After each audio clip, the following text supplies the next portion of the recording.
36 of the House of Commons Standing Committee on the Status of Women. Today's meeting is taking place in a hybrid format pursuant to the House Order of January 25th, 2021, and our committee is studying midwifery services across Canada. So for the witnesses, I will recognize you by name, and all your comments should be addressed through the chair. If you need interpretation, there is the button at the bottom of your screen, and you can choose your favorite language or the floor. And when you're speaking, please speak slowly and clearly for the interpreters.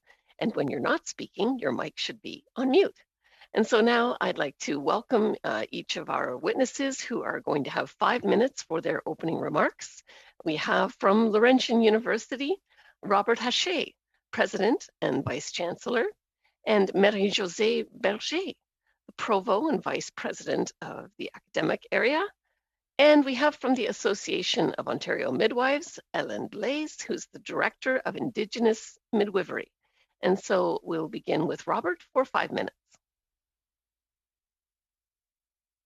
Hey, thank you very much, Madam Chair. Bonjour tout le monde. Good morning, everyone. J'aimerais remercier le comité. I would like to thank the committee for having invited me to participate today.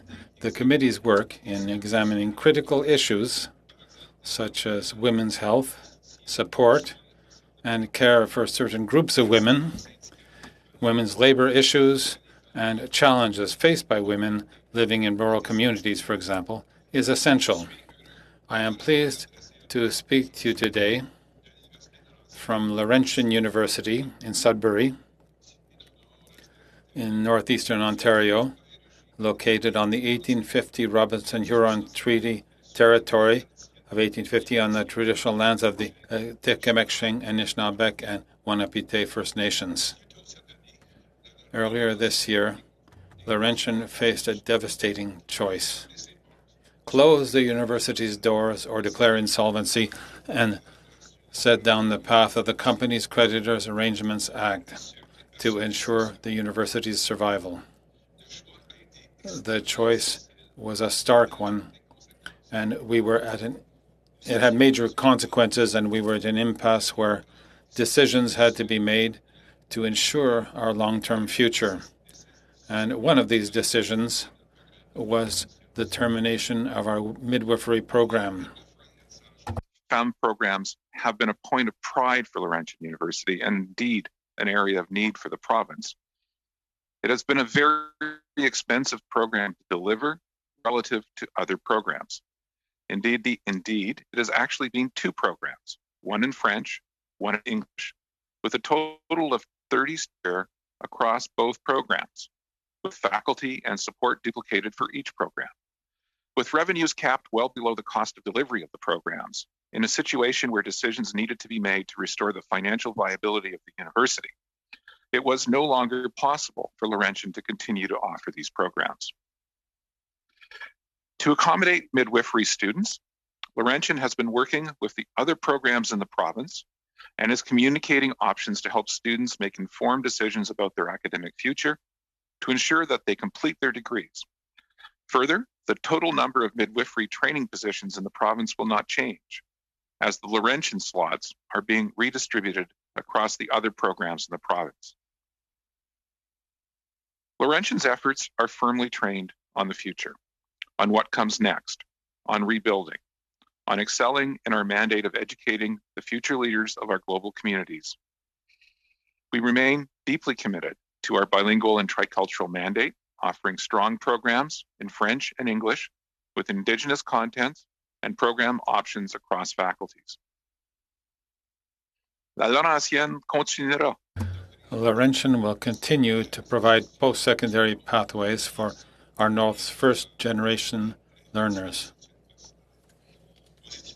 for Francophone and Indigenous students, for those located in remote areas or those impacted by societal changes, to the children and grandchildren of our nearly 70,000 alumni, and to all those discerning individuals who choose to pursue higher education. For the invitation to appear before you this morning and applaud the important work that you are doing for the people of Canada. Thank you. Merci. Miigwech. Merci beaucoup. Thank you very much.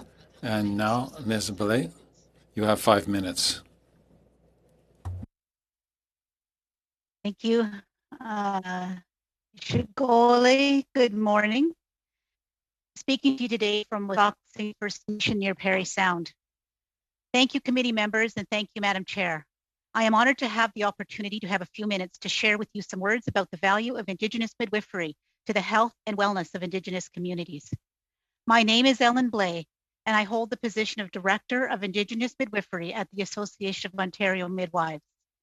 I am a graduate of the Midwifery Education Program at Ryerson University, and I am from the Oneida Nation of the Thames.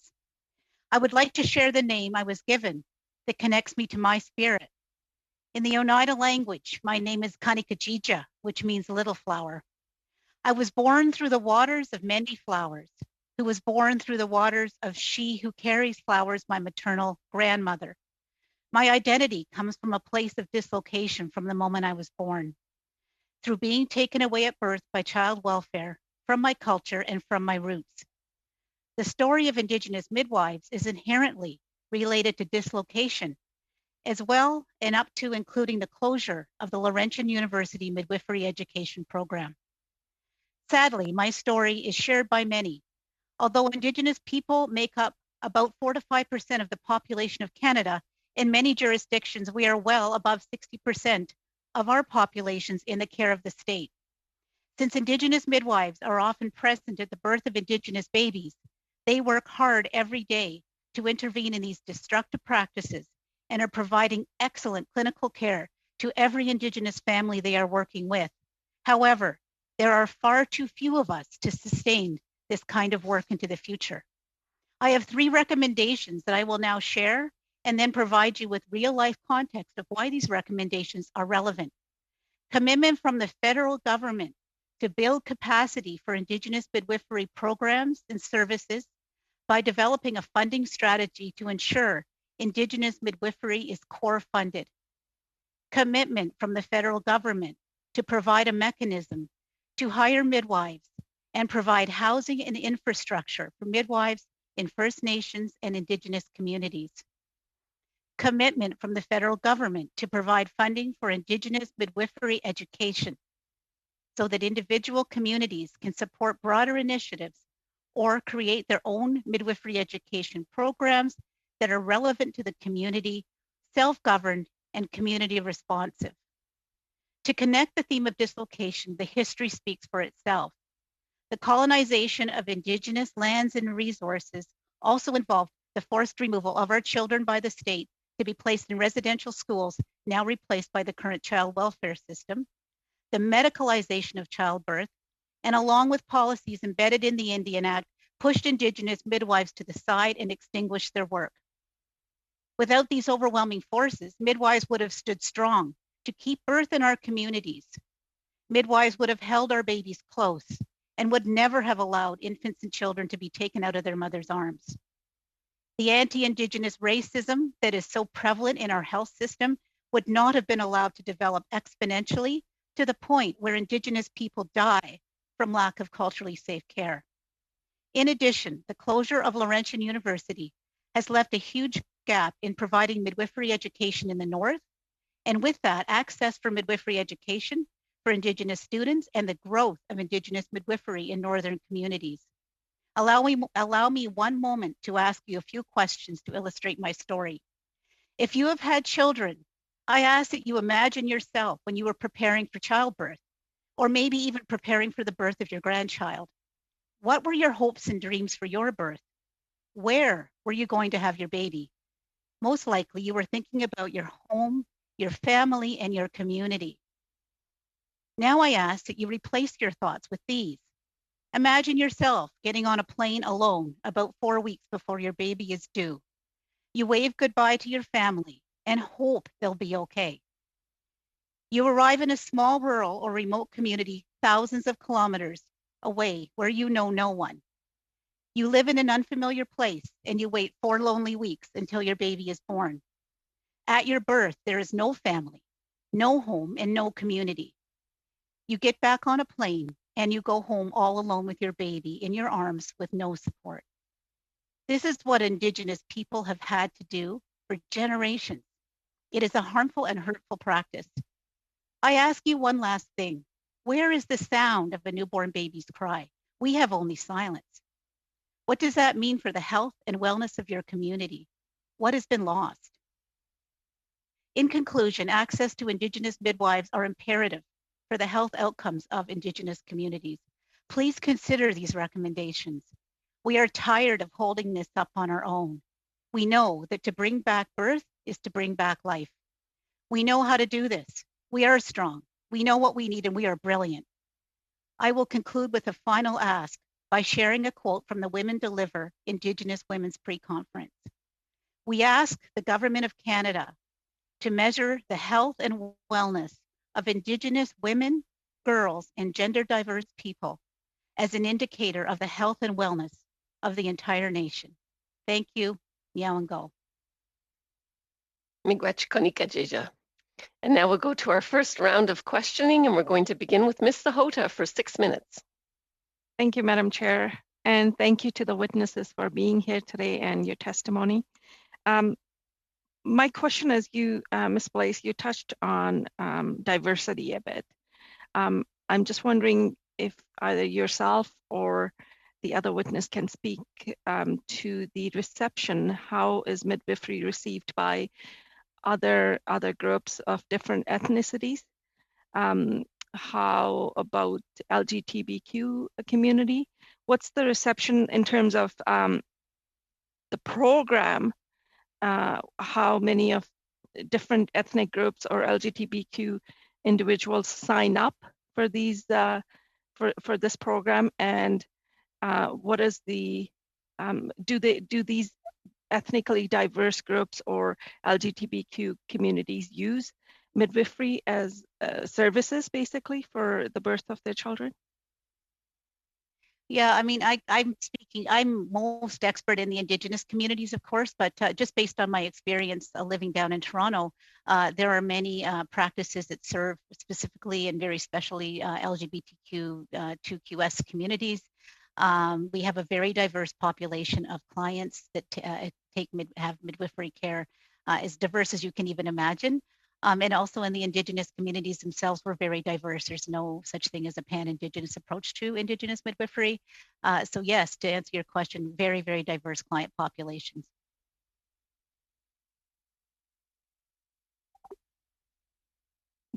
Do you, Mr. Hatchett, do you have anything to add to that? Not really. I can't comment on the services that are used, and I actually don't have the figures before me in terms of the distribution of visible minorities and so forth within the Indigenous the midwifery program. Maybe I can add, Madam Chair. May I add a few words? Thank you, Madam Chair. What is very important when students at the midwifery program, we ask students to identify themselves. And if I look at some of the numbers that I have now, I don't have all the numbers, but in the program right now, there are 5 students that are identifying themselves in terms of their diversity. So at least when we address some presentations toward the programs, some specific assumptions about the programs as it is, we have students identify themselves as Indigenous, as Francophone, but also saying, as their gender, they are identified as she or he, it depends on. So, and during the course of the program, most of the professors, they take into account, what inclusion and diversity in delivering the different aspects of the programs. Thank you. Madam Chair, I have some time. Okay. So this is to any of you and all the witnesses, if you can maybe just shed some light on what role does midwives play in Canada's healthcare system, and more specifically in the Indigenous communities, please? I can speak for the Indigenous communities. We have about 130 Indigenous midwives across Canada right now. And this is why we are hoping that the federal government will consider additional funding for education and for programs and services in our communities. We are part of the healthcare system of Canada, and we fully integrate within the healthcare system, providing services with birth at home, in community, in birth centers, and in the hospital. So we do work on all those levels of the healthcare system.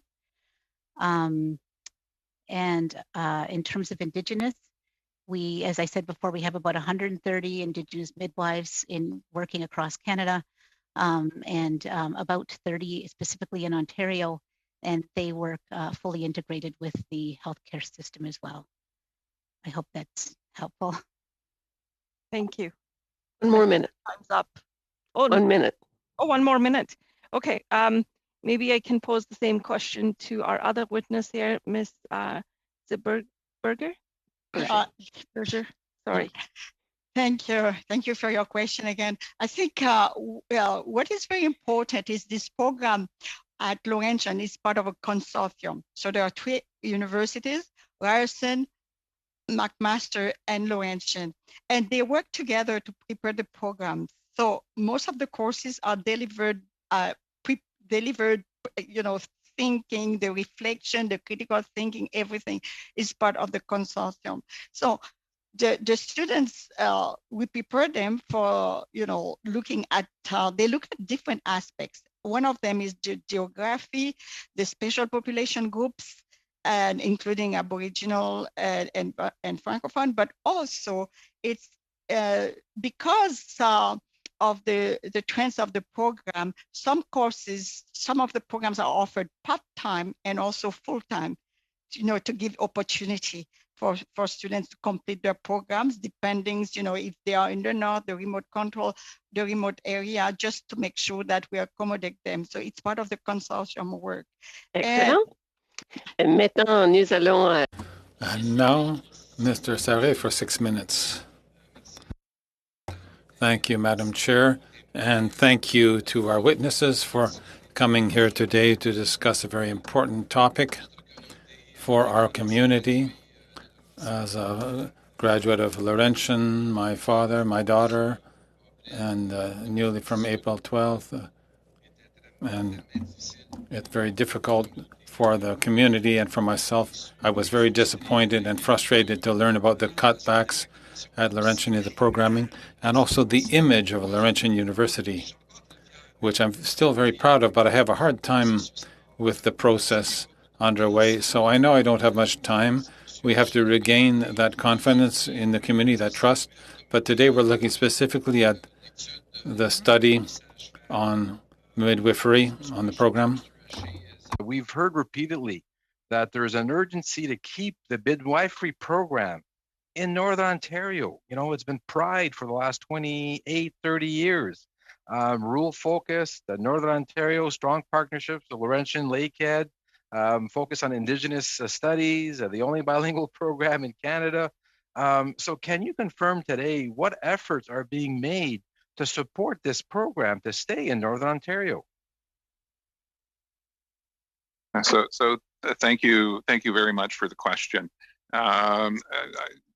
This was an extremely difficult decision for Laurentian. I mean, the whole entering the process, everything that has happened since we entered the process was extremely difficult, and we do absolutely recognize the impacts on communities, on individuals, and so none of this was done lightly.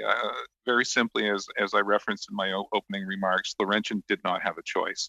It was either follow this process or close the doors 3 months ago on the 1st of January. And we chose the path that provided the university with a chance, but we had to do some very difficult things to try and bring the university financially in order. It had just gotten to a point that we had to close. We were insolvent and would otherwise have had to close our doors.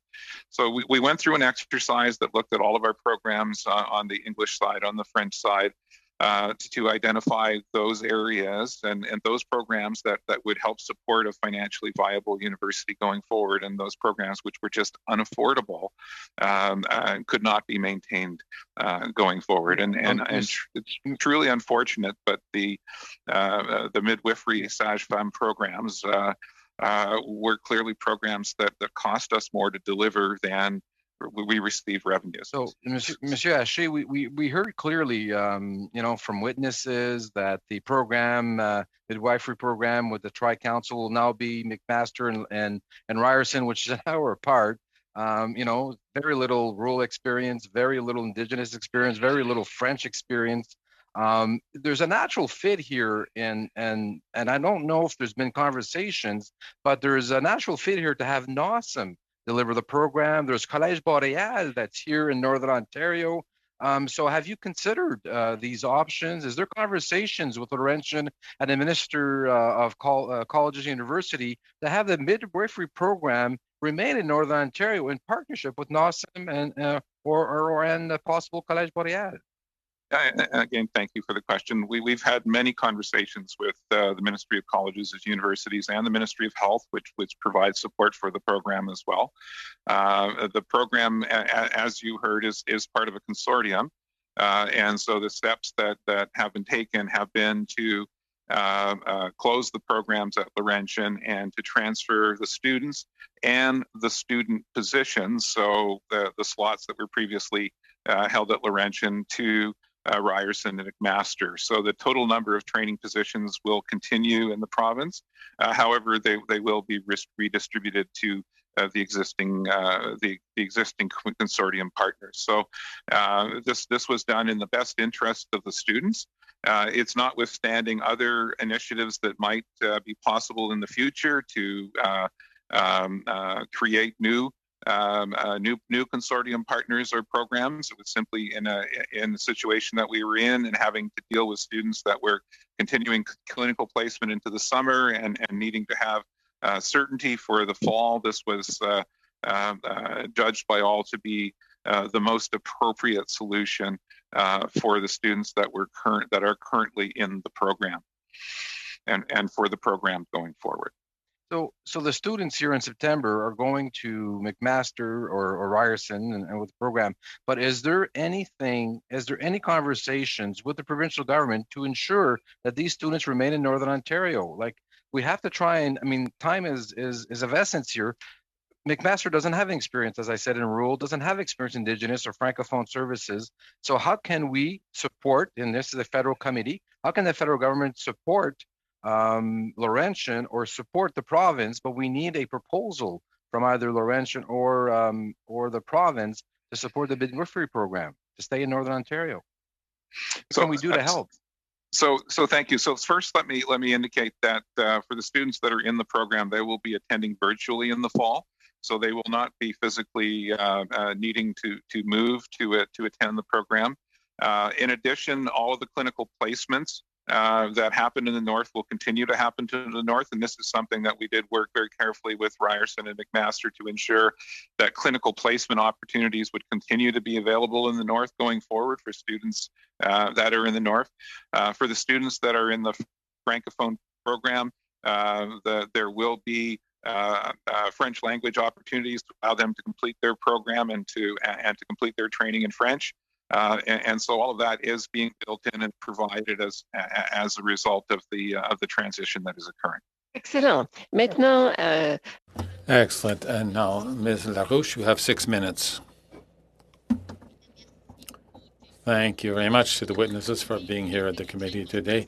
And you remind us of all the importance of this issue of midwives. So thank you, Ms. Berger, Mr. Haché, for being here with us, of course, as well as Ms. Blais. I would like to begin in your preliminary remarks, and you also raised this issue with my colleague, Mr. Serré, on the committee here. You spoke about solutions that were brought in. In the preliminary remarks, you talked about, among other things, distribution elsewhere in Canada if I understood what you said correctly, and to ensure this distribution, according to you, could it be sufficient to cover the needs that are increasing for midwives everywhere? When you talked about the distribution, you talked about 2 colleges, but you talked about other possibilities or other future agreements. But I would like to know more about this distribution of the students. Thank you for the question. And the distribution is across Ontario. In Ontario, there is a total of 90 student positions for training to become a midwife. And previously, this was distributed among 3 institutions that offer the program. So the 30 positions at Laurentian have now been redistributed to McMaster University and Ryerson. So a total of 90 positions remains intact. But it's a program which is very interesting for the students. We always have a lot more applications than the spots that we have for that training. So it is the province that determines the number of graduates or the number of students allowed each year. So it's an issue of management by the province to have the necessary number of midwives for the system. It's a number that has not changed for a number of years. So for the future, we will continue to see 90 positions in the province. The challenge that will remain is the availability of programming in the French language, whereas the programs at Ryerson and McMaster in the long term are English language programs. So in Laurentian, we have between 5 and 6 students every year that study in French. So there are about 20 students over the 4 years, which is a high number, but, well, it's a number that shows the challenge in delivering a program that is quite expensive to deliver to a small number of students.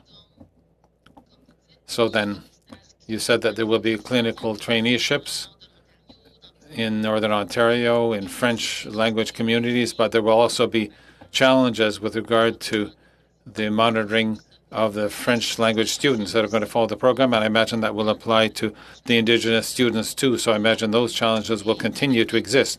And perhaps you, Ms. Berger, a sub-question, you talked about the distribution of the students and also the choices that you had to make.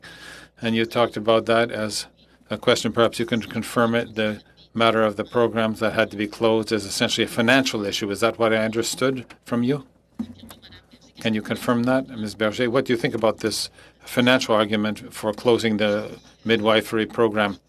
Thank you for the question. So at present, I would like to add also to the conversation of what the rector said. The students who are finishing their 4th year now in the program are remaining at Laurentian. In other words, we're going to ensure that they can complete their traineeship up to the end of December, and the degree they will receive will be a Laurentian degree. And then those in 3rd year are going to have a permission letter, but their traineeship will continue to be done in Sudbury and in Northern Ontario. So that's confirmed, this transition. As regards the students in 1st and 2nd year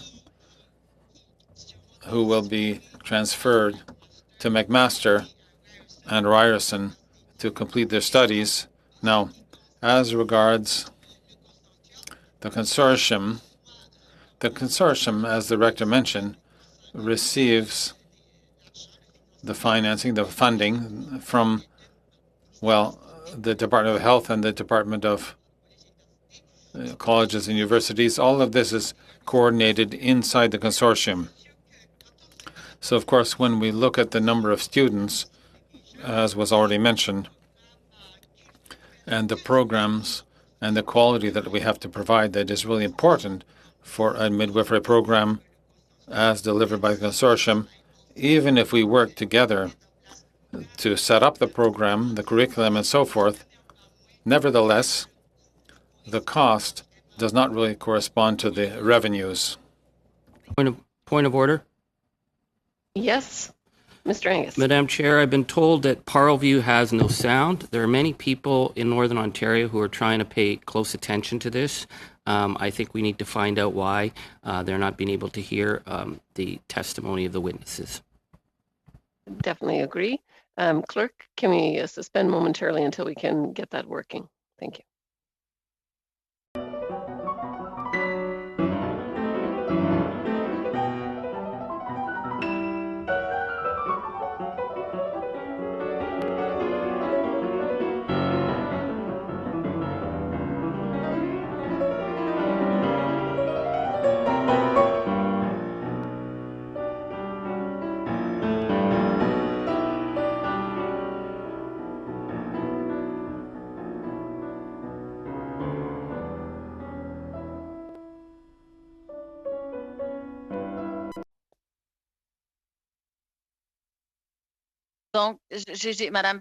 Well then, Ms. Berger, if I understand the clarifications you gave have to do with the solution that I asked Mr. Haché about for how you're going to follow up on that. But your conclusion on costs and revenues, perhaps it was with Mr. Angus who spoke. I didn't really hear clearly the end of your comment. So when it was said that there were choices made for the cutbacks at Laurentian, I understood there was really a question of revenues. And what do you think about that for a health program such as the one concerning midwifery? Clearly, as it is a very important program, but Laurentian did not have the necessary revenues to be able to uphold the program and cover the costs demanded by that program for a quality program. For 6 minutes, is it Mr. Angus? Thank you, Madam Chair. Thank you, Madame Blaise, for being here. I would love to speak with you about midwifery, as particularly in the north in communities like Fort Albany, at a Wapiskat Moose Factory, and I hope we can speak at another time. Today I'm going to have to focus on the situation at Laurentian. Mr. Haché, the Bankruptcy Protection Act has been around since 1933, and according to the experts I've spoken with, it has never, ever been used on a public institution, and certainly not a university. But one of the tools that it's used for is to give breathing room to be able to restructure. So I'm interested in the decision that was made to fire 100 professors, cancel 58 undergrad courses, and kill 11 postgraduate courses in the midst of the final week of classes. Why did you sign off on that date? Why did you not give the students a chance to finish their year? So thank you very much for the question. In effect, all students had a chance to finish their year. Let me start by saying that. Under the CCA process, we had an initial stay of proceedings from the 1st of February to the 30th of April. That was the length that the court gave us to initiate the negotiations and conversations that needed to be had for the changes that needed to be implemented before the 30th of April, so that the court could consider providing an extension of that. Okay, stay. but I got to stop you there. Students did not get the opportunity to finish their year because you were firing professors before courses had been marked. You were telling professors there was no severance, they were out the door. You were canceling and taking down the online course information before students finished their year. I have spoken with students who tell me that their degree has been irreparably damaged. That was a decision you made. To tell me that these students got to finish their year is false. So why you had the breathing space with CCAA, why did you use the most tense week in a student year to cancel and fire the teachers? I'm sorry, but that is not correct. No teacher left the university before the 30th of April. Most teachers... No, they were told they were going out the door, and that caused chaos. Were told, and you were pulling down you were pulling down the course information. Why did you not give them the breathing space? All students got to complete their year. The course information you're referring to is course information for next year. We were, as I attempted to explain, we were required to do so because of the timeline of the court-imposed stay of proceedings. And I will point out that all of the changes that occurred were negotiated changes either with the academic senate of the university on the programming side or with the labor unions on the staff and Okay, faculty side. I find that interesting because on January 25th, the labor union at Laurentian said they were filing a complaint that you were bargaining in bad faith. They also stated that you'd saved $10 million since 2018 with cuts to the staff. So I think it's really unfair for you to claim that the labor union signed off on this decision to start firing the teachers before the year ended. Because I want to just step back from here, because I read your filings. They're extensive. It would have taken months of planning to make the decision to kill the midwife program or the physics program or mining engineering. So when did you start the process of evaluating what courses would be terminated? Was that in December or January? When did that process start? Process for evaluating the courses that would be terminated started after the 1st of February. It was a process that included representatives of the academic senate of the university that met many times. The university did provide data, financial data, enrollment data on the programs, and then there was a series of conversations that were had, negotiations that were had to land on the programs that were sustainable and could continue for the university, and those programs that unfortunately needed to be closed in order for the university to have the chance to continue. I guess with the frustration that we have, I mean, for us in Northern Ontario, Laurentian is a symbol. My father became a graduate in his 40s because he could go to a school in Northern Ontario. He became a professor of economics. I have spoken with students who've come from across Canada to go to Laurentian because it's a symbol. And yet what we see is this image of chaos and disregard. The people that I've spoken with who've been irreparably harmed, and the idea that you use the CCAA to initiate this, it doesn't make sense, because Mr. Hache, you told the students that last spring you were almost at a balanced budget. You said that you were almost at a balanced budget. Then in October, you said, well, you had a debt about $7 million. And then you told in the last week of their school year that they had a choice. You were either going to shut the school down or do these massive cuts. Who made that decision that those were your only two options?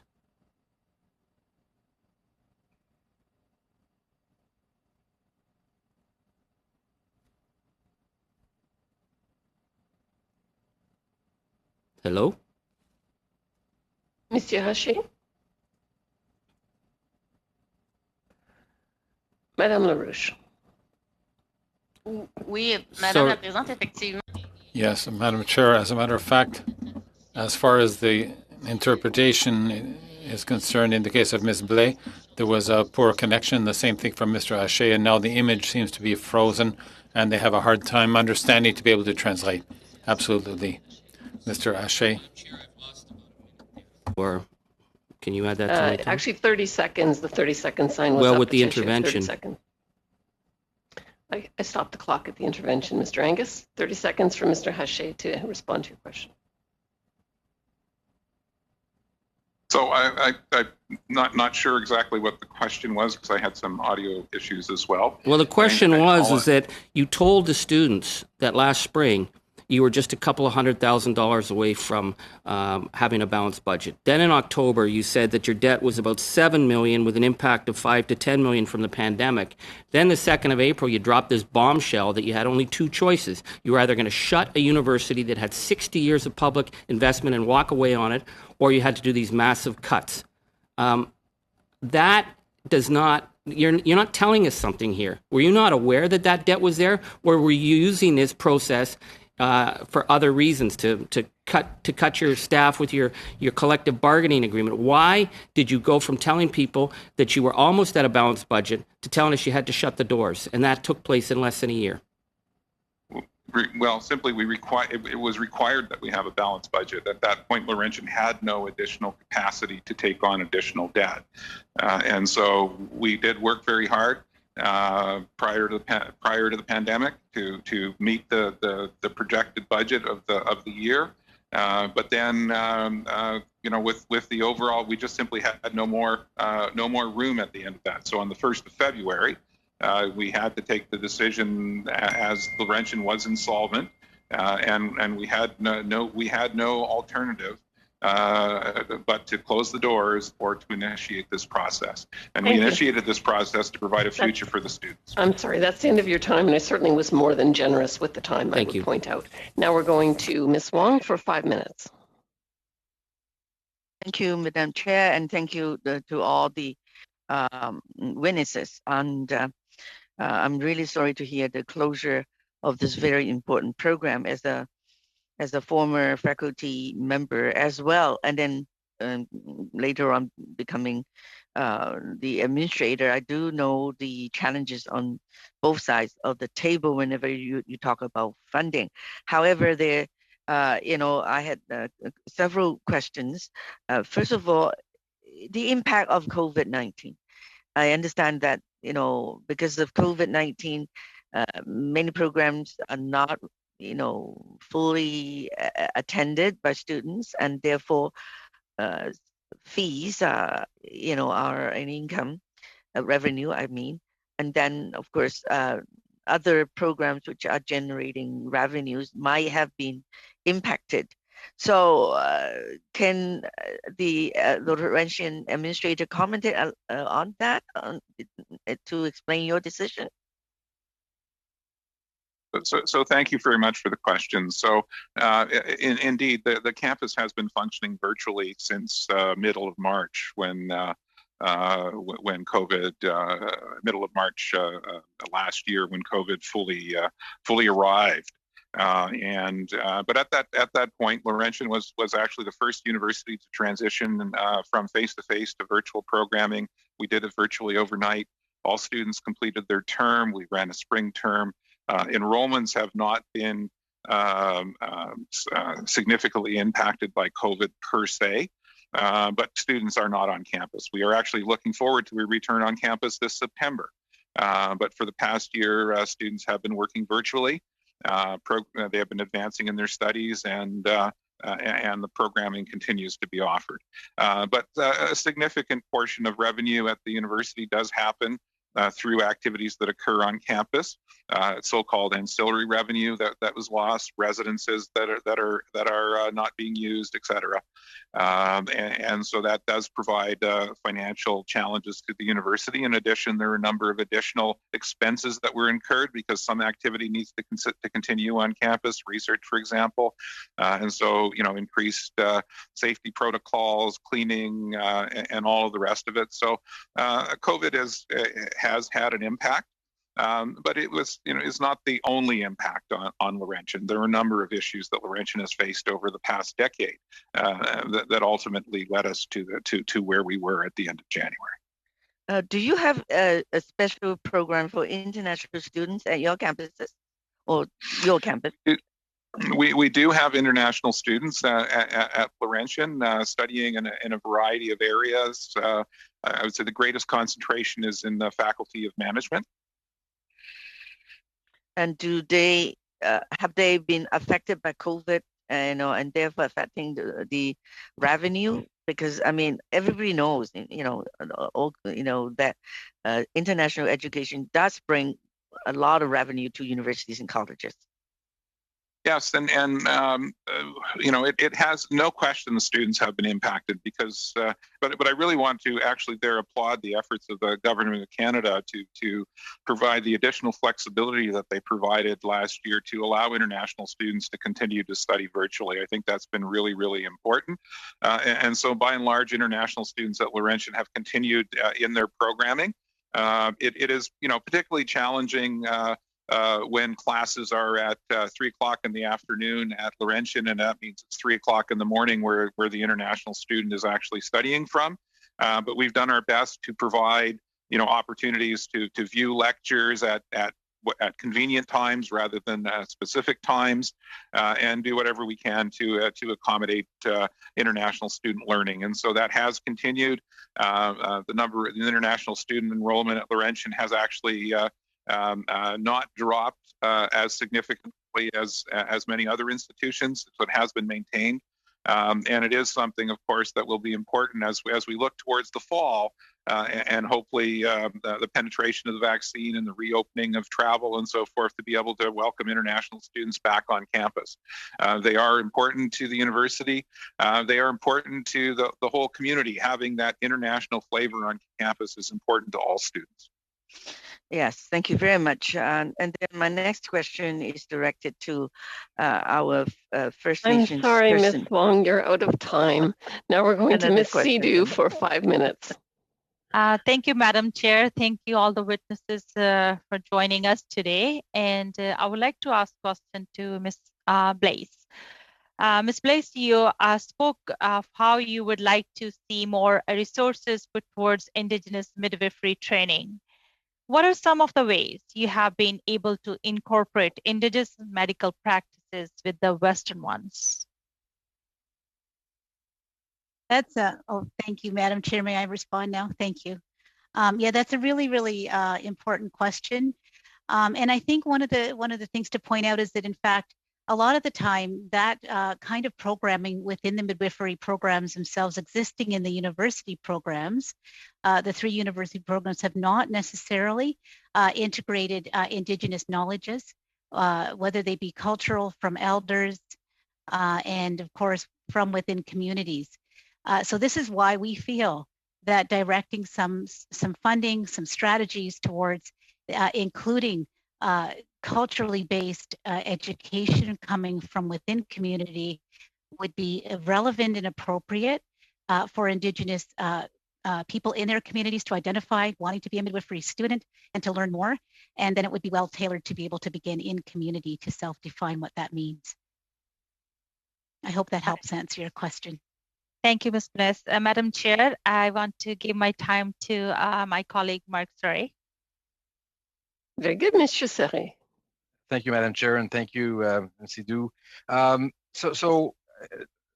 Mr. Hache, you understand that, the students, the faculty, the staff, the community, there's a big issue with the process that's been followed and the transparency and also the image to rebuild Laurentian University. The concern moving forward now also is, will Laurentian be, through the CCA process, be selling assets? This is one of the most beautiful campuses in Canada. I've lived it, I've been on it, continue doing that. So one is, we do not want to have any of these assets being sold off. And from Budget 2021, Paul Lefebvre, myself, and many of the Liberal Francophone, we met directly with several ministers, Mr. Joly, Mr. Freeland, Champagne, and we put, we were successful in having $121 million in the federal budget in 2021. So we got to find solutions. What have you done to work with the province of Ontario to make sure that we look at support immediately, and what can the federal government be able to do to support the province? Because right now we haven't seen any proposals from the province. So can you provide us with, moving forward, what can we do to support the province, and what are you doing to get the province to work on a plan to move forward? So thank you very much for the question. First, let me agree with you. Laurentian truly does have a picturesque campus, and that is a really important feature of the university. So we have been in conversation with the province continuously for many months about the situation that Laurentian is in, how we're progressing now through the CCAA process, and what will be needed as we come out of the process to have a university that will be sustainable into the future. And so those conversations are happening with great regularity with the province more than once a week at the present time. And so we are working with them to develop the package of supports that will help the university be sustainable going forward as it transitions out of the CCAA process.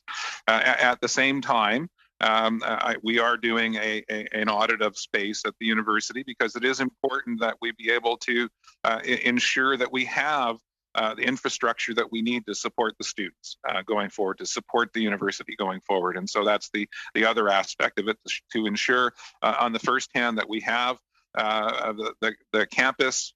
We have the buildings and facilities that will support the educational mandate of the university going forward. But at the same time, should we identify some infrastructure that is truly a surplus to the university, that is costing money to have at the university, that is not needed, there is a duty to look at, how we can realize something from those assets that otherwise would be a cost to the university. Note that I'm not talking about the lands of the university necessarily, but really focused on physical infrastructure in terms of buildings and structures that might have other purposes that could benefit the university going forward. Excellent. Madame Larouche, Excellent. Ms. Larouche, 2 minutes and a half. Merci beaucoup, Madame la Thank you, Madam Chair. I would like to thank the witnesses once again for their participation at the committee today. And now I would like to speak. I had a chance to speak to Ms. Rache, but this time I'd also like to speak to Ms. Blais. So, as a matter of fact, you answered the question, but I'd like to hear you more on the consequences of the closing of Laurentian University. What could be the impact on women and the capacity of Indigenous families to receive culturally safe services? Thank you, Madam Chair. May I speak now? Thank you. Thank you. Yeah, thank you for the opportunity to address your question. I think it's very important right now that to think that Indigenous people feel okay with, I've heard it's not okay to have to necessarily go down south for the remainder of their education, that the accessibility of a northern program is absolutely important for all Indigenous communities in the north. The north of Ontario is the size of France. We have 160 First Nations in Ontario, many in the north, and they are very interested. We've heard many communities been very interested in developing midwifery programming in their community. And for Indigenous people to have to go down south is not acceptable. They need programming in the north, and this is something that's very important to them. We need Indigenous content in our programming, which the Northern Ontario can certainly deliver. Not add in the Indigenous content itself, not added in as an afterthought. Relocating to communities like Toronto or Hamilton for midwifery programming and university level programming is out of the reach of many Indigenous students. Gaining tuition funding for access to education is not always easy. And some of the timelines that were required to finish our degrees according to some of the loan institutions do not work for our communities. So there are many things to think about in terms of the closure in the north. We are really, I've heard from many Indigenous students that the north is where they want to remain. Very good. Now we'll go to Ms. Matheson for 2.5 minutes. Actually, Madam Chair, I think it's Mr. Angus. Mr. Angus again, 2.5. Thank you, Madam Chair, and thank you, Madam Matheson, for giving up time. Mr. Hache, thank you for coming today. Again, when I talk to people in Northern Ontario, there's still many deep questions. And I go back to these statements that you made to the students that you were looking at a balanced budget last spring, and then you had $10 million additional expenses as the result of COVID. Well, that makes sense. Every university, every community college I'm aware of has been hit hard. Everybody's been hit hard by COVID. So what was who made the decision that said that the only option to get out of this was to go into bankruptcy protection? Who made that call? Who told you that that was your only option? Well, thank you very much for the question. First, to provide some context, Laurentian has had the poorest financial health of any university in the province. And with respect to the decision was made by the Board of Governors of the university at the very end of January. Okay, so did you, prior to that though, when you knew that you were getting into deeper and deeper trouble, did you go to Minister Romano, or did you go to the federal government to try and get some breathing room? Because this is about finding breathing room to work with your creditors.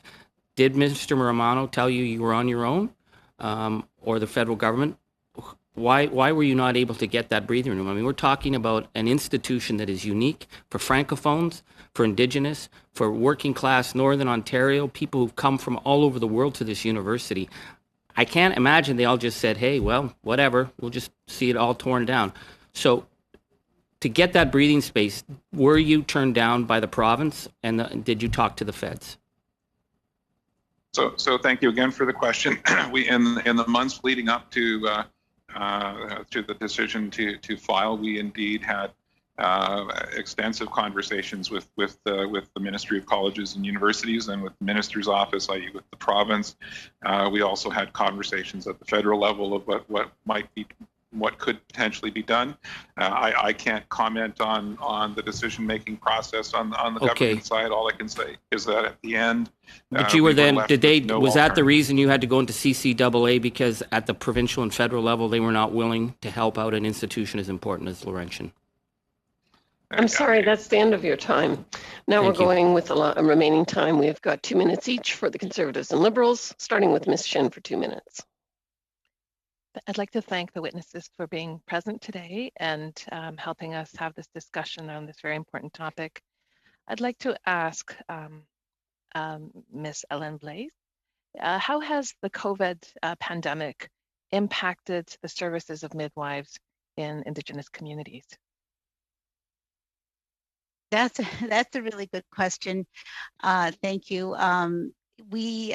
When I think about midwives being in communities, certainly in the urban and in some of the more rural areas, I believe that there's been quite a bit of continuity of care. There's been midwifery services have continued programming. There was some initial issues around obtaining PPE for communities, but services have continued. There's been the same level of home births and hospital births that there has been. Going into home for a birth, of course, requires the families themselves to don their own their gear, but it's been relatively stable. The issues have been the ones that have to fly out for the births that I mentioned earlier, and those are some of the issues that have happened where I have heard that there's been difficulty finding housing when you have to fly south to find hoteling, to when you're finished. When you're discharged from the hospital, to find places to stay. Family members have not been allowed to come with you. So there's a lot of, and there's been some issues with blood products and things like that have been not been able to stay stabilized when you have to travel thousands of kilometers away. And then some communities I've heard as well have not had any healthcare services in the First Nations because of COVID and lack of human resources during that time. Very good. And then we'll go to Monsieur Serret for the final question. Madame. Thank you, Madam Chair. Thank you to the witnesses. I want to come back to Mr. Haché for local solutions. You know, we have post-secondary institutions such as Boreal College, Cambrian College. We have Nawson, which is the medical college. What proposal, once again, can we work on together to find solutions to support Laurentian? I'm coming back once again. There's no Minister of Colleges and Universities at the federal level. It's the province. So how are you going to work now with the province to find solutions with local communities to propose a solution to us at the federal government, who is there at the table to help you? Encore une fois, merci pour la question. En effet, comme vous l'avez, comme nous l'avons rencontré aujourd'hui, c'est une question de ressources. Si les ressources étaient disponibles, la Laurentienne sera en position de continuer d'offrir un programme de femmes sages. C'est simplement comment s'y trouver en conversation avec le fédéral, avec le provincial, pour générer les ressources nécessaires et aussi peut-être travailler avec nos partenaires. Oops. Excuse me, just momentarily, I think Ms. Hutchings.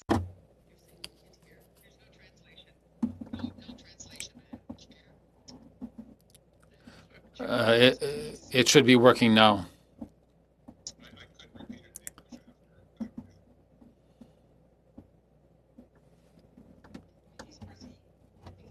It should be working now. I was almost at the end of my answer, but if it's a question of resources, just to repeat it briefly, it's a matter of resources. If we could work with the federal and provincial governments to generate the necessary resources, certainly we could, even at Laurentian, we could continue to deliver a midwifery program. It's a question of having the necessary resources for the program to be sustainable in the long term. We could also work with our partners at the Boreal College for the French language side to find other solutions. Fine, thank you. That concludes our time, but I would like to thank our witnesses today for your testimony. You helped us in our study. Momentarily so we can do the sound checks for the next panel. So we'll suspend.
and welcome to our study on midwifery services in Canada. And I'm very pleased to welcome our witnesses today, who will each have 5 minutes for their opening remarks. We have from the Canadian Midwifery Regulators Council, Tracy Murphy, who's the Executive Director, and Louise Ayarts, who's the Chair.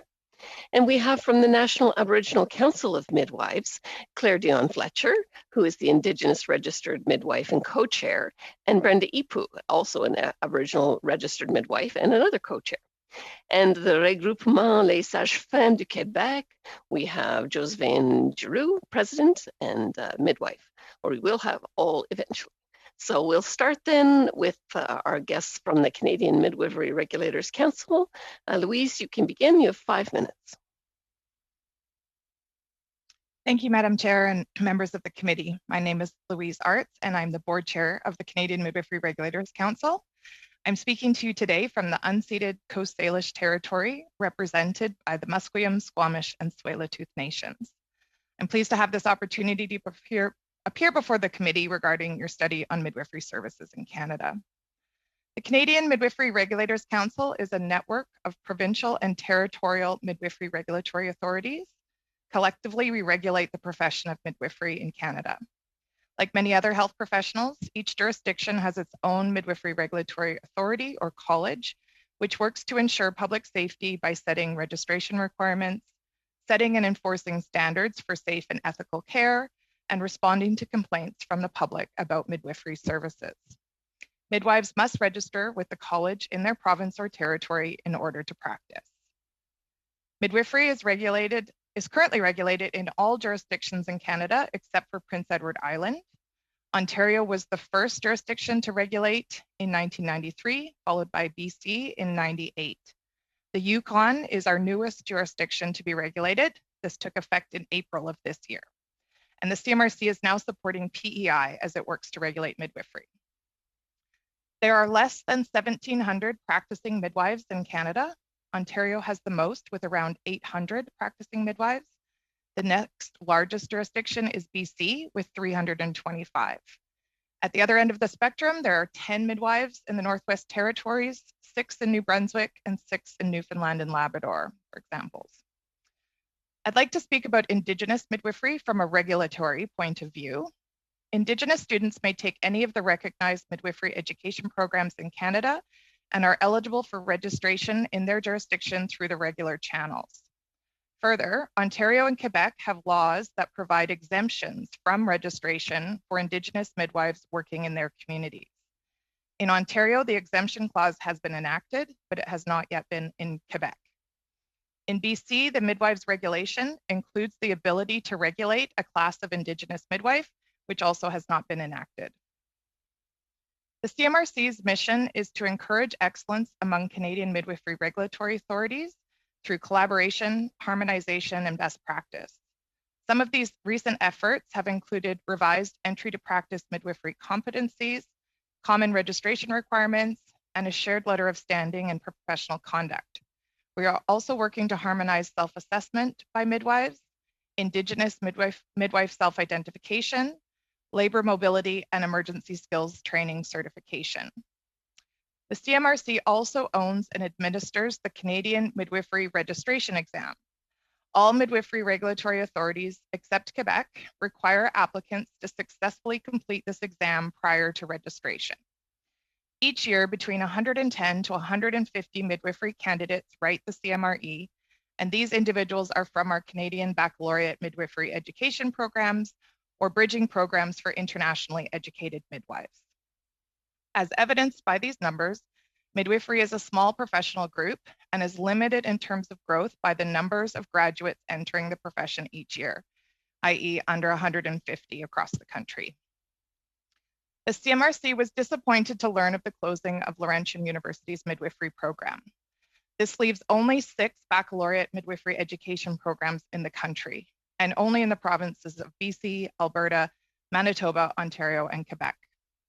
The CMRC hopes that the Laurentian University midwifery program will be relocated to a new university which, like Laurentian, can provide instruction in English and French and serve the needs of Indigenous students and communities. Midwifery regulators in Canada are ready to assist in the creation of Indigenous-led pathways for regulation or exemption. We ask that the committee consider ways to expand investment in Indigenous midwifery, which includes creating diverse pathways to education. Midwives play a vital role in the provision of equitable, accessible, culturally safe, and high-quality healthcare. In some jurisdictions, temporary emergency registration has allowed eligible midwives to register quickly on a short-term basis to assist with the COVID-19 pandemic efforts. Further, some jurisdictions have issued public health orders which have expanded midwives' scope of practice to fill needs brought about by the pandemic. Thank you for your time and consideration. I hope these remarks have been helpful to you in understanding regulation of midwifery in Canada, and I'm happy to take any questions you may have. Excellent. We're going to continue then with Ms. Dion Fletcher for 5 minutes. Thank you, Madam Chair and members of the committee. Greetings from the many communities of Indigenous midwives that make up and contribute to the National Aboriginal Council of Midwives. I would like to start by acknowledging the land we gather upon today. It is the land that brings us health, wisdom, and opportunity for renewal. My name is Claire Dion Fletcher, and I am a Lenape, Potawatomi, and mixed settler midwife. Indigenous midwives have been the backbone of our communities from time immemorial.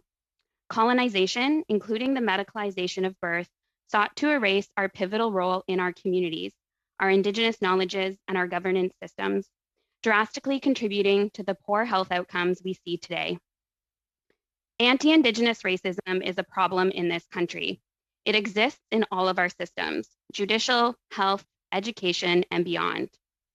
Indigenous midwives provide a protective force against racism, not only in our role as Indigenous healthcare providers, not only in our role as advocates for our clients, not only in being a witness to how our people are treated, but by providing care in a way that promotes the sovereignty of Indigenous people, where from the moment of birth, our babies are surrounded by Indigenous knowledge and teachings, where they grow up with us as a part of their community to help them understand their bodies and their rights. Indigenous midwives are culturally safe care for our communities. We are not the same as mainstream midwives. Yes, there are many similarities, but there is no replacement for Indigenous midwives in our communities. Growing and sustaining Indigenous midwifery is a direct commitment to addressing anti-Indigenous racism and gender equality that all levels of government can make today. The following are our 3 recommendations. 1, a reinvestment in Indigenous midwifery by the federal government. We must acknowledge that substantive equity starts at birth. The Government of Canada made a historic first 5-year investment in Indigenous midwifery in 2017. We urge the federal government to renew and substantially increase this funding in 2022 and beyond. We have numerous reports that highlight the inequities in health outcomes for Indigenous people. How many more reports do we need before we take real action? The health of Indigenous women, girls, and gender diverse people is an indicator of the health and wellness of the entire nation, and we are failing. The recently released report on the state of the world's midwifery indicates that investing in midwives directly improves health outcomes. A substantial and long-term commitment to Indigenous-led midwifery increases equitable access to sexual and reproductive health. It works towards addressing gender-based violence, and it promotes the empowerment of all members of our communities, particularly women, girls, and gender diverse people.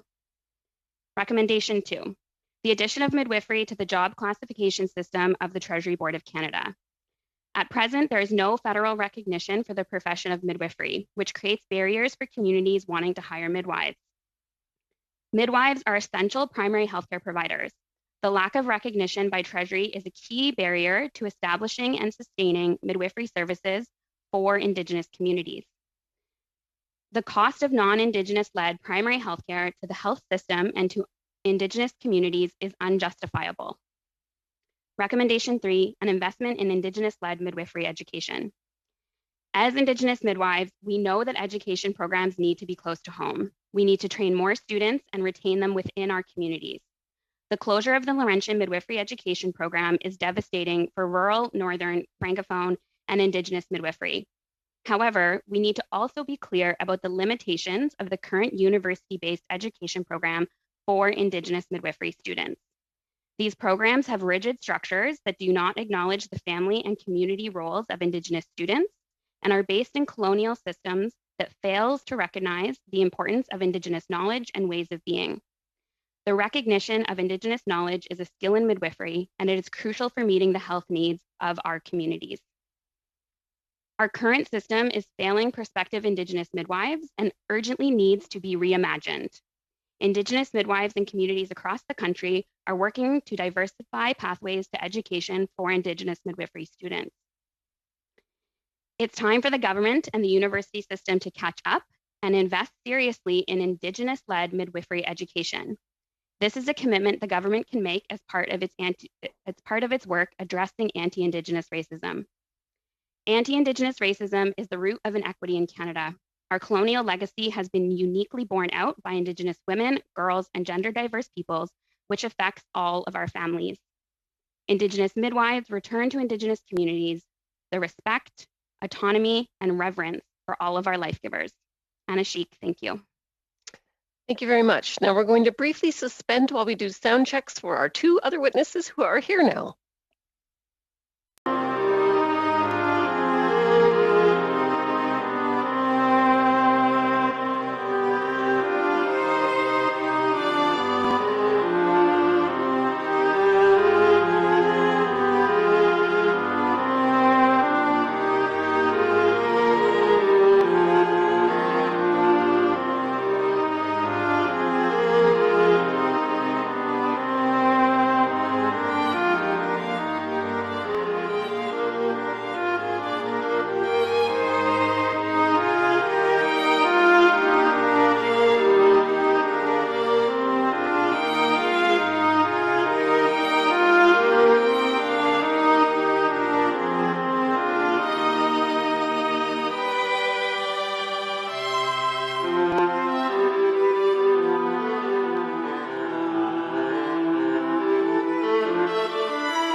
Ms. Giroux, you have 5 minutes.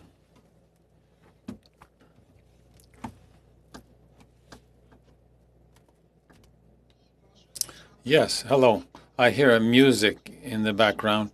I don't know if I'm the only one. I'm sorry, it won't be easy for me.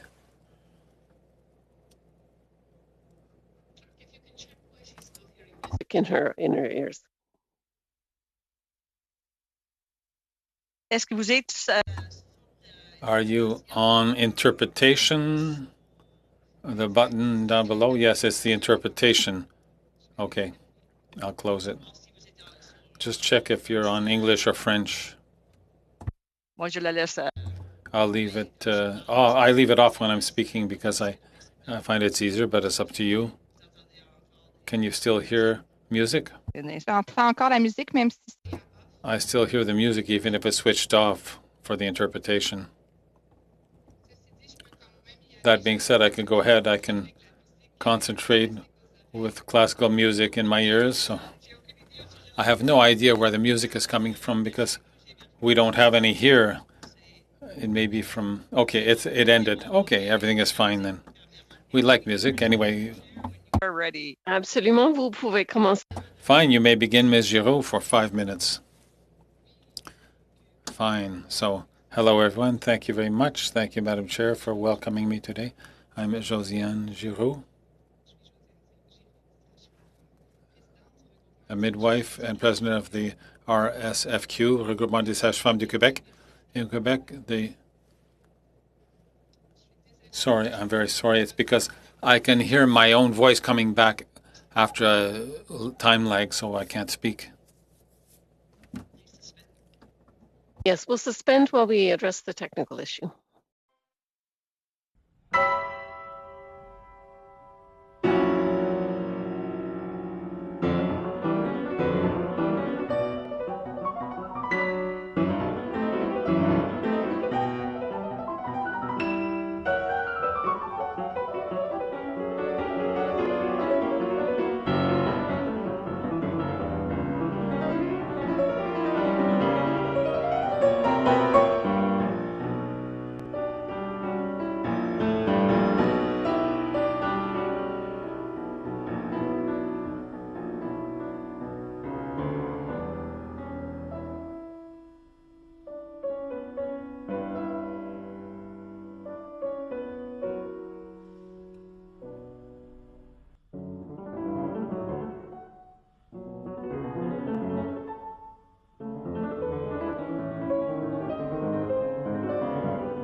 All right, we'll give it another try. Ms. Giroux, you have 5 minutes.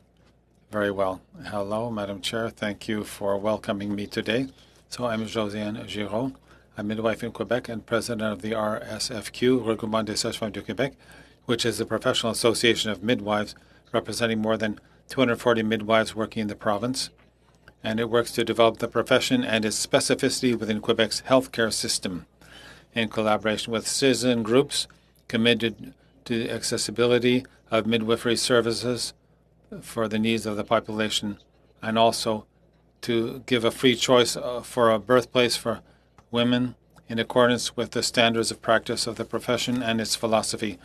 It is recognized by MSSS as the representative for midwives practicing legally in Quebec. In Quebec, midwifery has been legally recognized since 1999. At that time, there were already 6 birth centers where 50 midwives worked. In 2008, the Quebec government published its perinatality policy so that midwifery services would be available in all regions of Quebec, that 10% of women and birth attendants could access services, and that there would be a total of 20 birthing centers across the province. According to data for 2019-2020, only 4% of maternity follow-ups are carried out by midwives. A number of regions still do not have access, and birthing centers have very long waiting lists that represent 30% of the number of annual follow-ups offered by the teams. There are 3 main reasons that explain the slowed down development: the absence of recognition of the profession in general and its crucial role in reproductive and sexual health in society is a major issue. The midwifery model of practice based on relational continuity, confidence in autonomy, and respect for the physiological process of pregnancy and childbirth is not recognized and valued. In Quebec, the lack of knowledge of the profession heightens tensions and still leads to refusals of collaboration by medical teams. Ultimately, this remains an obstacle in the development of interdisciplinary services or projects that meet the needs of communities. The government has failed in its crucial role of demystifying and valuing the midwifery profession and its importance to the health system. On a day-to-day basis, it is midwives and families who are experiencing this pressure and are still fighting against misperceptions about their practice by clinical teams and the public. The second major deficiency is a consistent follow-up of the objectives pursued. In spite of many representations by the RSFQ and other organizations to the Department of Health, they have not heard the warnings. Midwives and families are the main victims of this lack of political leadership, as labor shortages are now affecting all midwives and forcing them to reduce services to the population. At this very moment, more than 20 contracts are unfilled in the province, and the opening of at least 2 birthing homes was delayed. In Quebec, the UQTR is the only educational institution for the midwifery profession. It has a capacity of 24 students per year since it opened in 1999, but has only recently been able to increase the numbers, and it's very important to have a national organization to find solutions and establish a clear plan or working committee. It is essential to allocate the necessary resources to assess training gaps, and there's also discrimination that midwives experience. Like other professions, the midwifery model developed to meet the needs of women and pregnant persons is mainly the source of indecent working conditions. Quebec midwives at the end of their career earn 20% less than comparable pay equity jobs. In Quebec, in 2019-2020, the government paid only $23,561,000 for midwifery services, including all operating costs. These working conditions, in addition to the context described, lead to many early departures from the profession, exacerbating the shortage of human resources. At the same time, the RSFQ operates solely based on membership dues, as the government does not recognize the importance of a strong professional association for supporting the development of the profession. Our association therefore struggles to meet all the needs, both those of its members in a global way and the support in the strategic work, which is more than necessary. Finally, it is with humility that I add that the aspects I've described exacerbate the reality for women, pregnant people, and midwives from Aboriginal communities. To date, there is no clear plan to provide families in these communities with access to midwifery services. Collaboration is at its starting point between governmental and legal organizations, communities, universities, and associations. Our NACM colleagues and Aboriginal midwives will certainly be able to explain the issues in detail, but we believe it is critical for the Commission to look at these matters, for the committee to look at these matters. We therefore ask the provincial, territorial, and federal governments to set up a campaign to demystify, promote, and recognize the midwifery profession, invest in the establishment of a working committee for workforce and development planning in line with community needs, to provide funding to professional midwifery associations, essential in supporting practice at all levels, recognize gender discrimination faced by midwives and adjust working conditions to end it, and to prioritize work for the training, accessibility, and development of midwifery services in Aboriginal communities. Thank you to the members of the committee, and I'll be pleased to answer your questions. Thank you very much. Now to do a sound check for Brenda Ipu.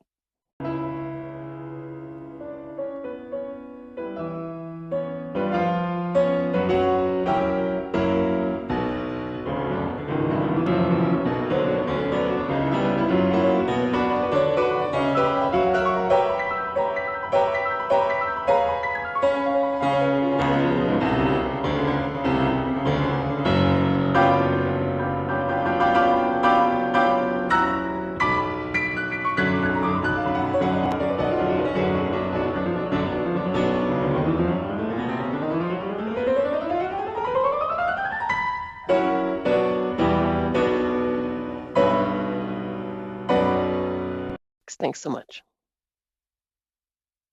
Thank you, Madam Chair and members of the community for allowing me to speak on behalf of Brenda. It's unfortunate that she's not able to connect as she brings a very unique perspective to this committee. So I'm just gonna read her statement. My name is Brenda Ipu, and I'm an Inuk midwife from Inujuak, a small village in the remote Arctic region of Nunavut, Quebec. I am part of a team of Indigenous midwives that serve 7 villages on the Hudson coast using modern and traditional Inuit midwifery skills. The month of May celebrates midwives and nurses globally. To acknowledge this, the World Health Organizations and partners launched the State of the World Midwifery 2021 report, which tells the story of the COVID-19 pandemic and how midwives served their communities in a time of crisis. A key finding of the report is that during the crisis, there has been an increase in violence and reduced access to essential reproductive and sexual health services. And critically, that midwives play a crucial role in providing support, guidance, and access to these important health services. Across the world, including here in Canada, women and gender diverse pregnant people are struggling, which has led to increases in maternal mortality, unintended pregnancies, unsafe abortions, and infant mortality. While Canada has an established public healthcare system, it is highly inequitable. At home in the Arctic, midwives are the leaders of the maternity. We protect our communities and help lessen the impacts of COVID-19 on families. Our Inuit-led model of midwifery is culturally appropriate with excellent clinical outcomes, including 86% of births taking place in Nunavut between 2000 and 2015. Our model leads the world, linking traditional and medical ways of knowing, and yet we remain largely unrecognized and unseen. The significant contributions we make day in and day out is not known to most Canadians and policymakers. Systemic racism is rampant in the healthcare system, especially against Indigenous people. We need a more compassionate and thoughtful system which recognizes the important role that Indigenous medical professionals play as clinicians, educators, and mentors.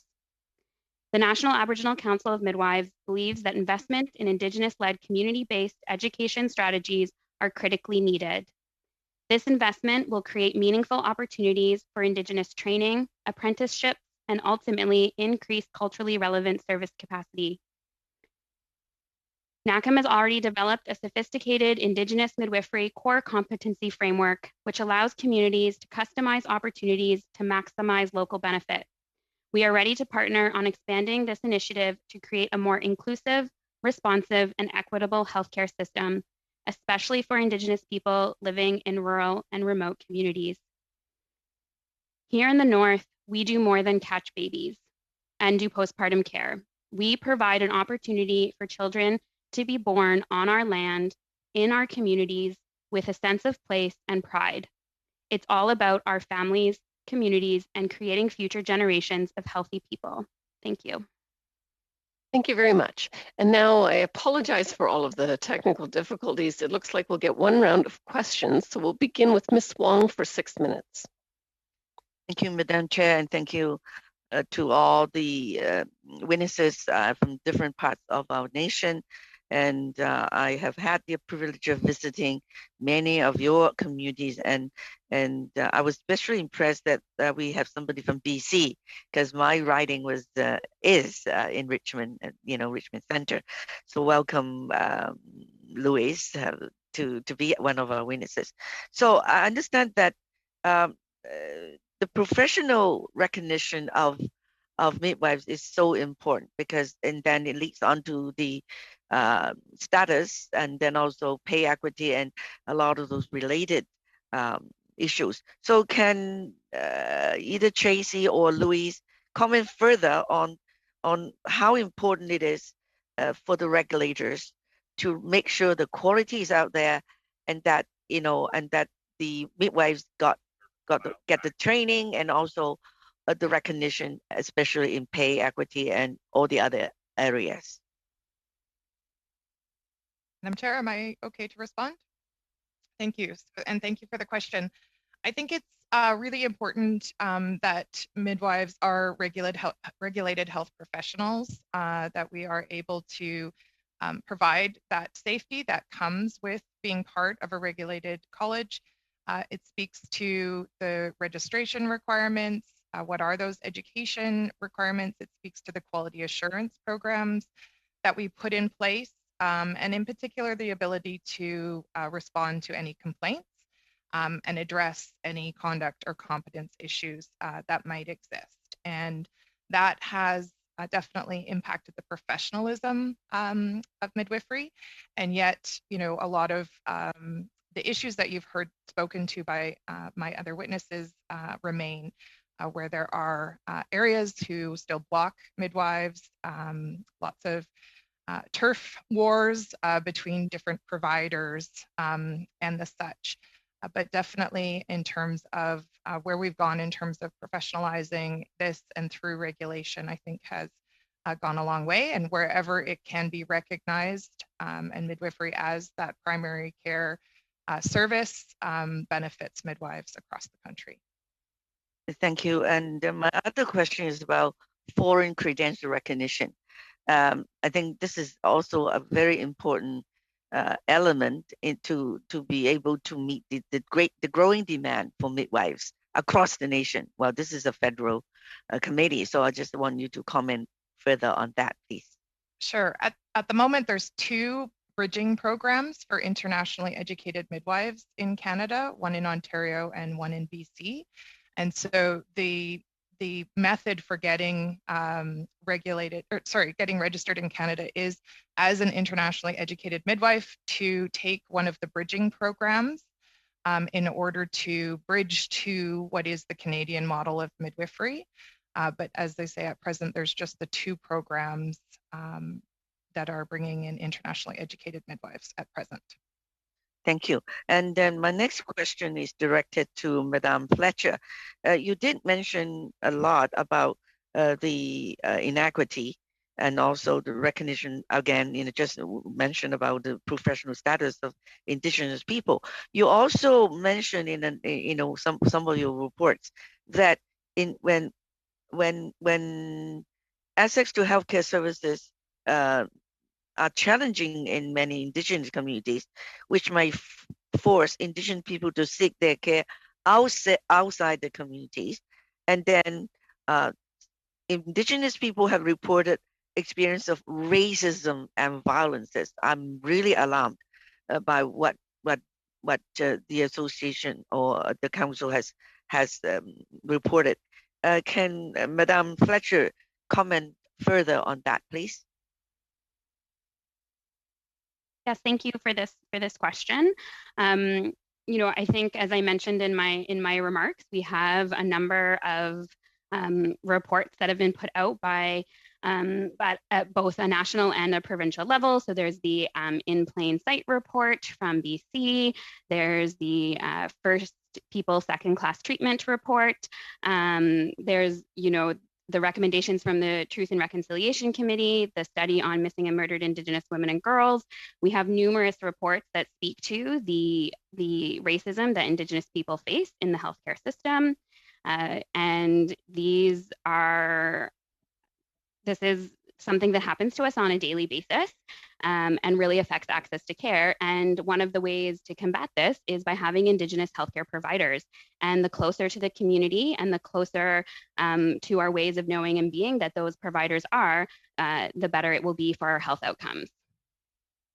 Thank you. And according to my past experience visiting Indigenous families and seniors especially, they did mention the fact that language has always been a challenge when they go to outside the community for healthcare services. Can you comment further on that point, please? Yes, thank you for the question.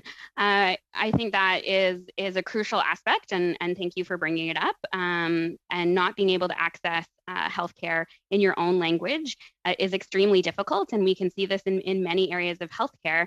But as one of the earlier witnesses spoke to, imagine being in labor and in trying to deliver your baby and not being able to speak in the language of the healthcare providers who are providing your care, and the difficulty that has in understanding at such an important time, being able to understand what is happening to your body, what healthcare providers are doing, what is going on in the room. It's an extremely isolating experience.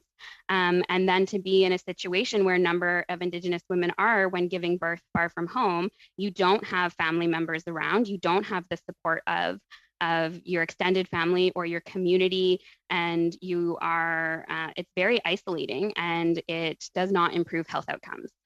Very good. Now we'll go to Ms. Hutchings for 6 minutes.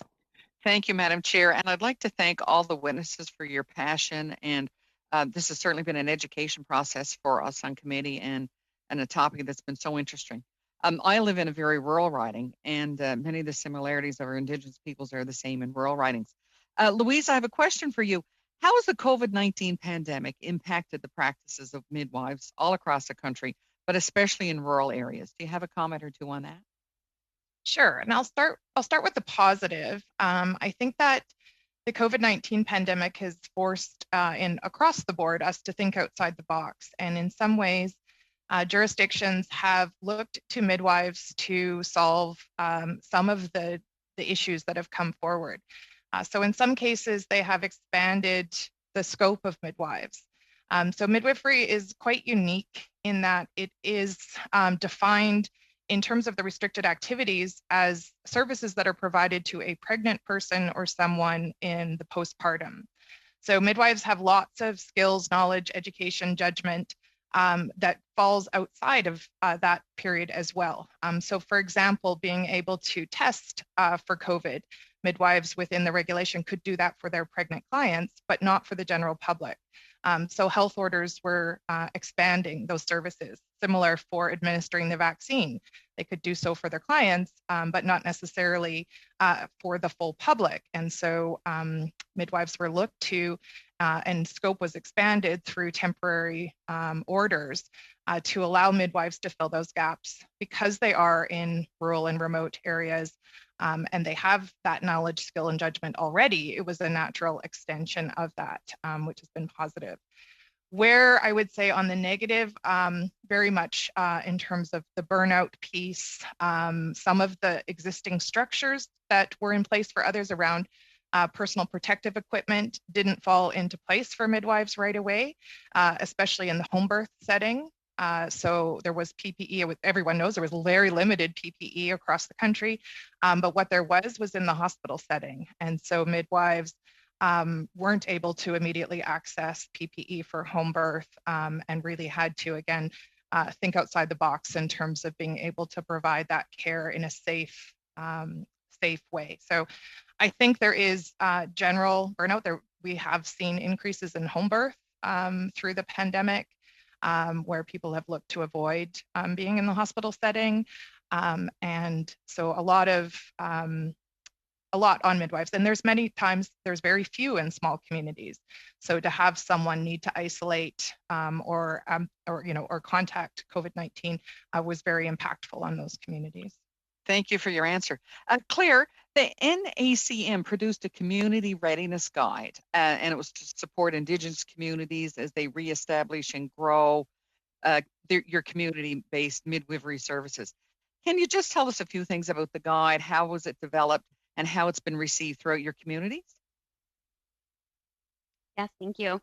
It has been developed over a number of years of the work that NACM has been doing for a number of years, reaching out to communities, talking about bringing birth back, discussing what midwifery could look like in our communities. And one of the things about Indigenous midwifery is that when you look across the country at all the different ways that Indigenous midwifery looks, it's very different. From the midwives who practice in Nunavik, from the midwives who practice at Six Nations, to Indigenous midwives out in BC, how we practice, it looks different. I think she's frozen. I'll just pause here. No, I hear her just fine, Madam Chair. I'm just going to keep going. So it looks different because Indigenous midwifery comes from within the needs of our communities. We always start with our community, the birthing person and the birthing family, and then think about what is it that those people need? What is it that our communities need to have better access to healthcare, to have culturally based and safe care? What is it that they want from their birth and from their sexual and reproductive care? And that's how we start. And so that's what the Community Readiness Guide helps to do, is to be able to talk to communities, to think about how you would go through those processes of thinking about what midwifery would look like in your community. Wonderful. Thank you for that. Ms. Giroux, why do you think Quebec falls behind the national average in births that have been delivered by midwife? You alluded to, I think it was in May the 5th, that you call on the Quebec government to recognize the place and effectiveness of midwifery services and looking for solutions. Do you think that's the crux of the issue of why midwifery is not used so much in Quebec?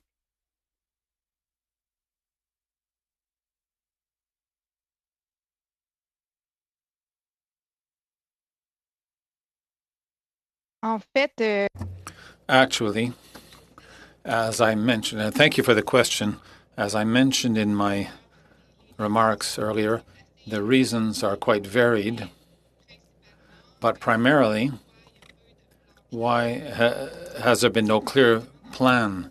It's really along the lines of recognition of the profession, recognition of the work of midwives and its importance in the healthcare system as a frontline healthcare worker. There's lack of knowledge both on the part of the population and among government authorities regarding what we do. There is still a lot of work to be done in that regard.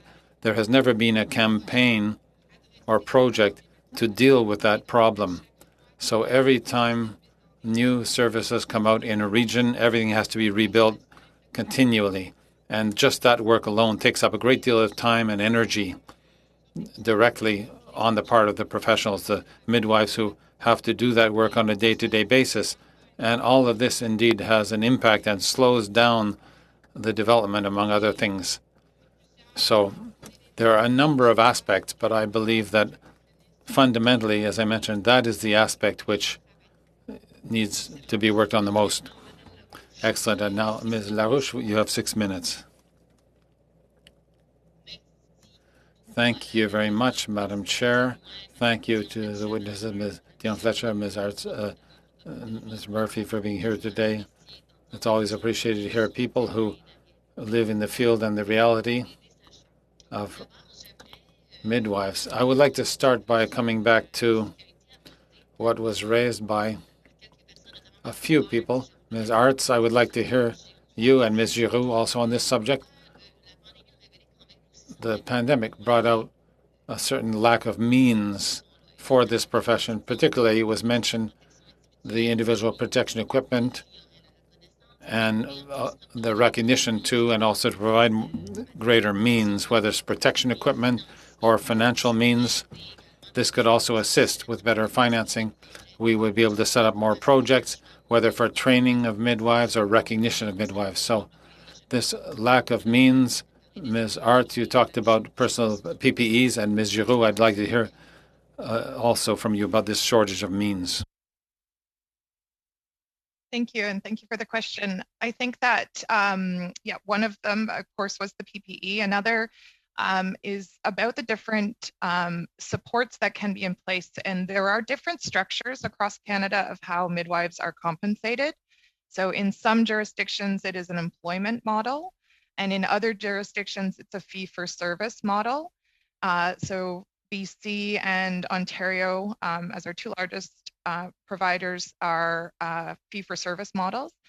And so there wasn't a lot in terms of supports. So that means there's no sick days. There's no the pandemic relief funding that came out for physicians, for example, didn't immediately follow for midwives. And it was something that had to be sought out by the associations in the different jurisdictions to support those kinds of needs. And in fact, all the jurisdictions are sort of catching up on that front, but I think that was a major one. Again, if you needed to isolate, if you don't work, you don't get paid. And so that was very impactful for midwives in the fee-for-service areas.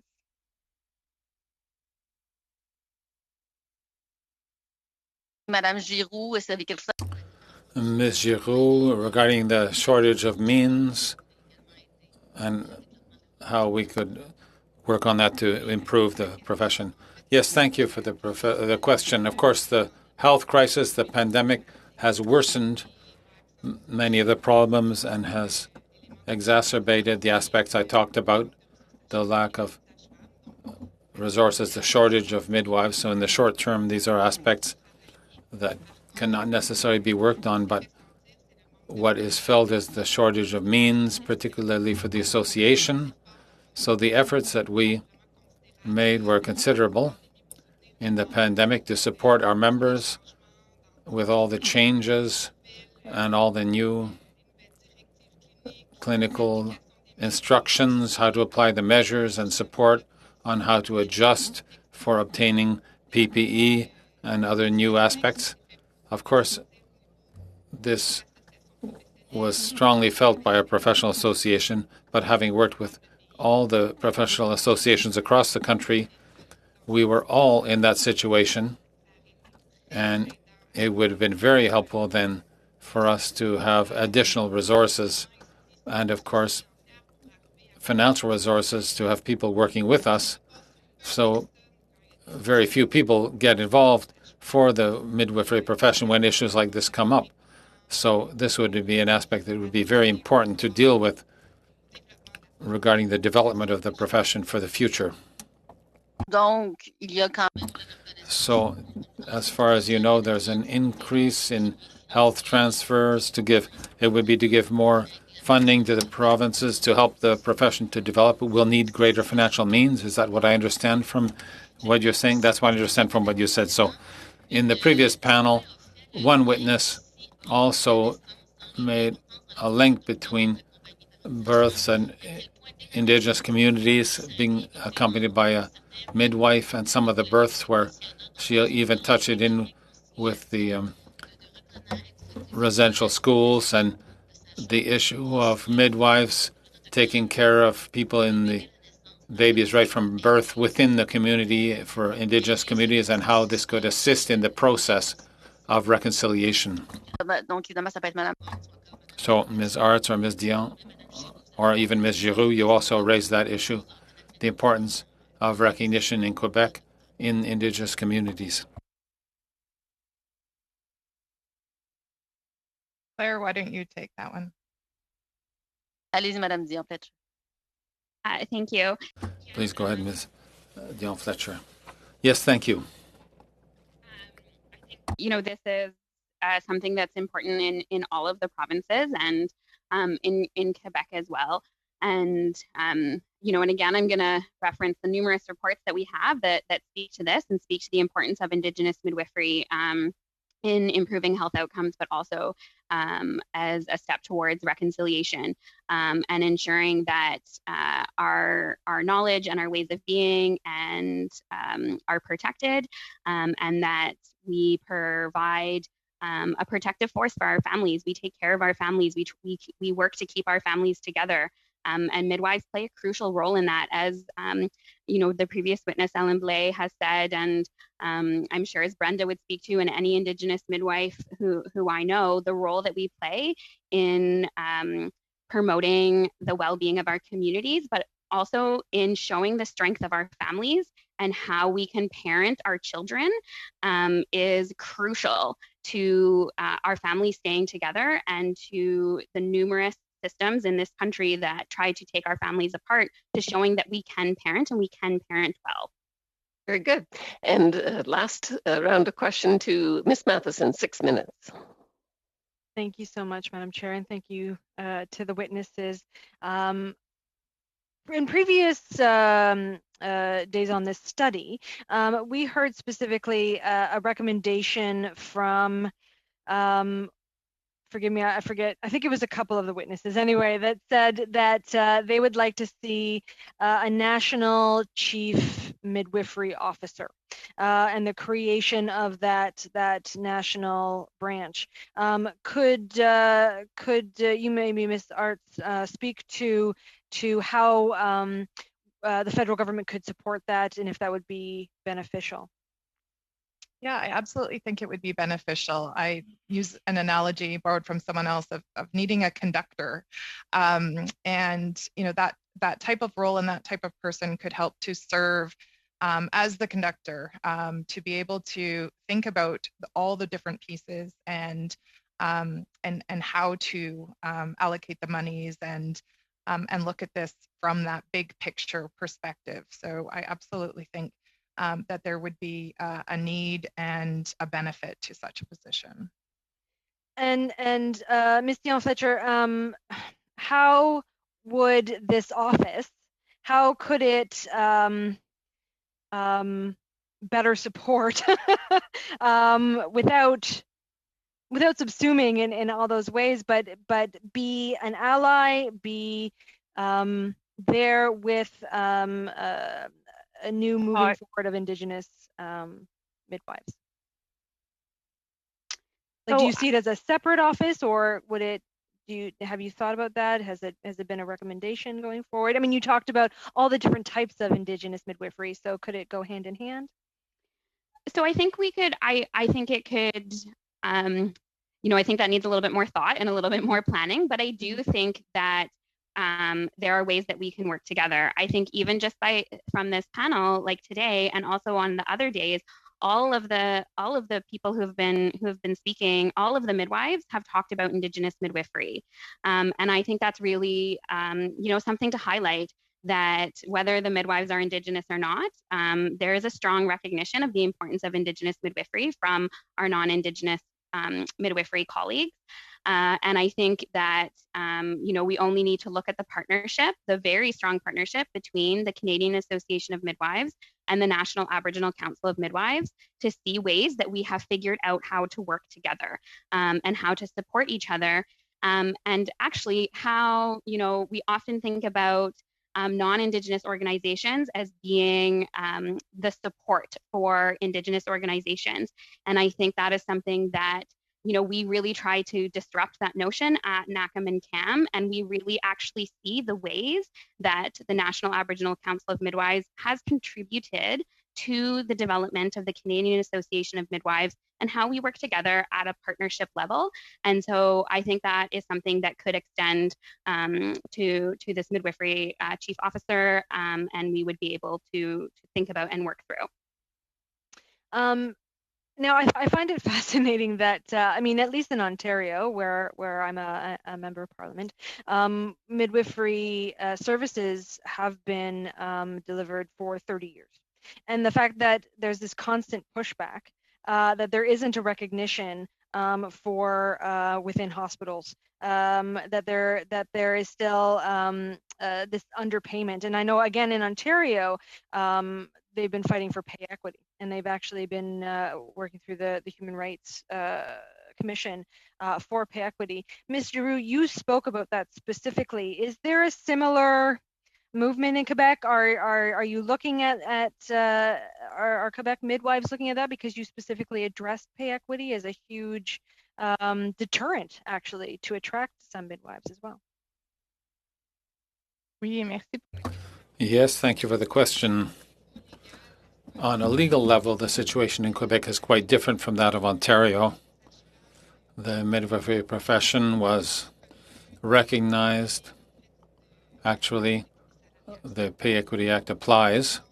However, the way in which the legislation was constructed and the aspects I mentioned today are such that only the highest pay increment level is considered in the job assessments.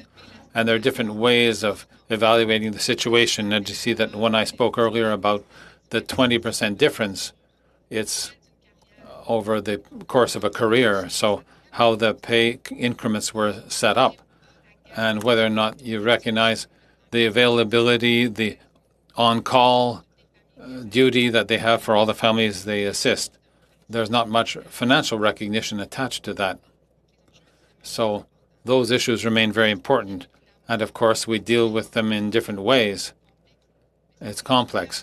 But what we currently observe, and I think that the pandemic has brought out issues of discrimination, gender discrimination, for a number of care-related professions that are mainly held by women. And we're going to continue our work along those lines, but that's the current reality of it. And I do believe, and I think I can advance, that it's the same thing for midwives throughout the country who may face those issues. Our time for today. I want to thank our witnesses for your service to women in Canada, but also, for your testimony today and helping with our report.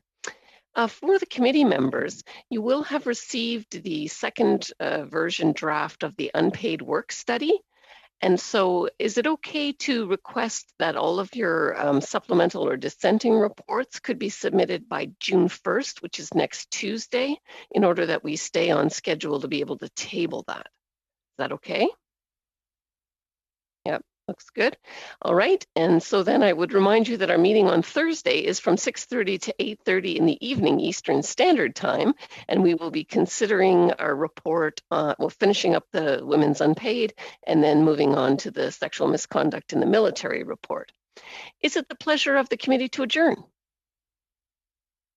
Seeing that it is, we shall see you on Thursday night. Thanks again. Have a great day.